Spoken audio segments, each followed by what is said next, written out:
fucks. Hey, yo, check this out here, man. You're talking about ageism in hip hop, you know what I'm saying?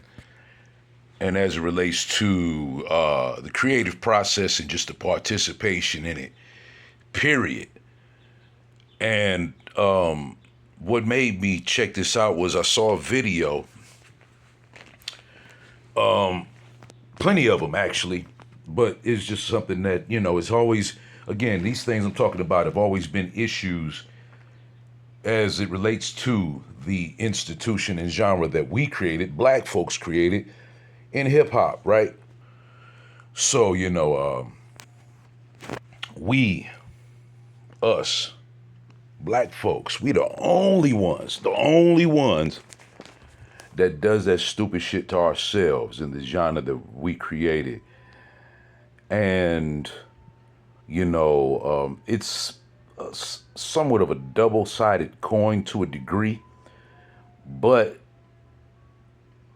in a nutshell, you ain't too old to do shit unless you are physically incapacitated and can no longer perform said activity. You dig what I'm saying? I got two examples in relation in regards to this particular topic, right? First one is, the West Coast lyrical god, the D.O.C, who came out with an album called No One Can Do It Better, and that was in '89, man. Cat was cold-blooded. For those who don't know who the D.O.C is, look that up. No One Can Do It Better. Great album produced by Dr. Dre. Dude was a lyrical force. You know what I mean? West Coast style, right? Unfortunately, he ended up, after the release of that album, maybe like the following year or two, I guess, and afterwards, he got involved in a bad car accident, which left him where his vocal box got crushed. And now he sounds like this. You know what I mean? But did he let that physical incapacitation stop him? No, not at all. He came out with two more albums afterwards. You know what I'm saying? And the whole thing, again, is that dude, he didn't allow that physical incapacitation to stop him from being the creative artist that he is, because there is no time limit or expiration date on talent. I'm going to say that again. There is no expiration date or time limit on talent or learning new things and doing new things. You understand? My second example is Andre 3000, great MC from the group Outkast. I know those who don't know Andre 3000, go look him up. Outkast, him and Big Boy, great MCs, right? And the thing is this. Andre, and this is what I believe, I saw an interview with him in which he was, kind of, in a way, inflicting the ageism thing on himself to a degree.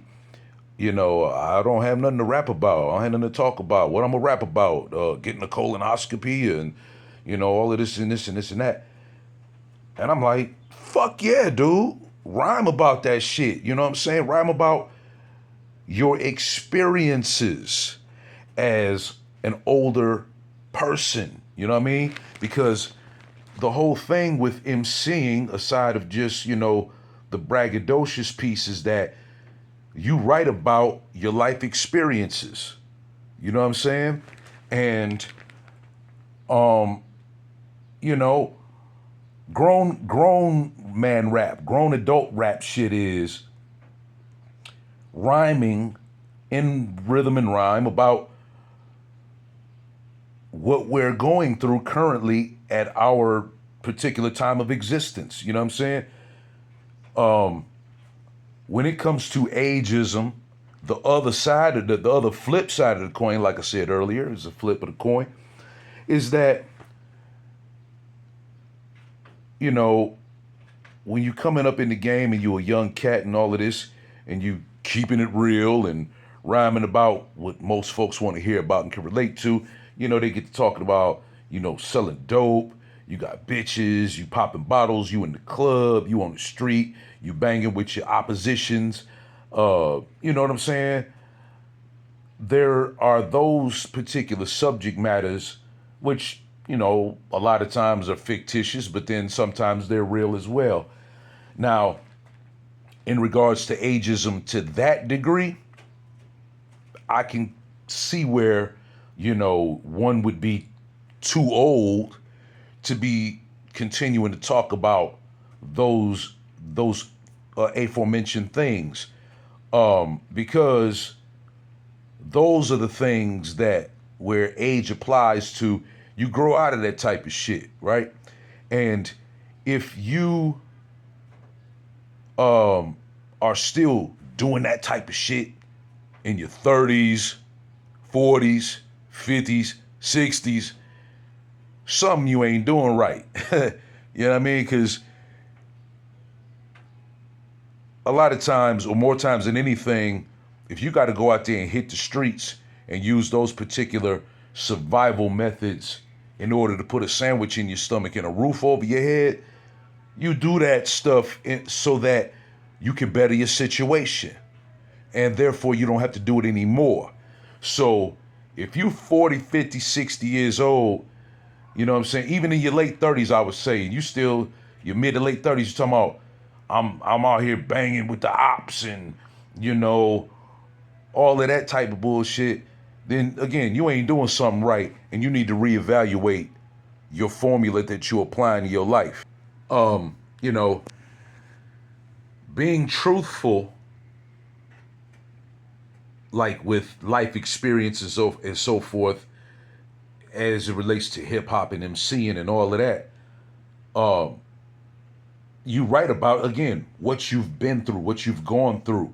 So grown man shit, you write about watching your children grow from babies to becoming adults and the journey in between, you know, first day of school, sending them to prom, sending them off to college, you know, watching them become a successful, productive member of society.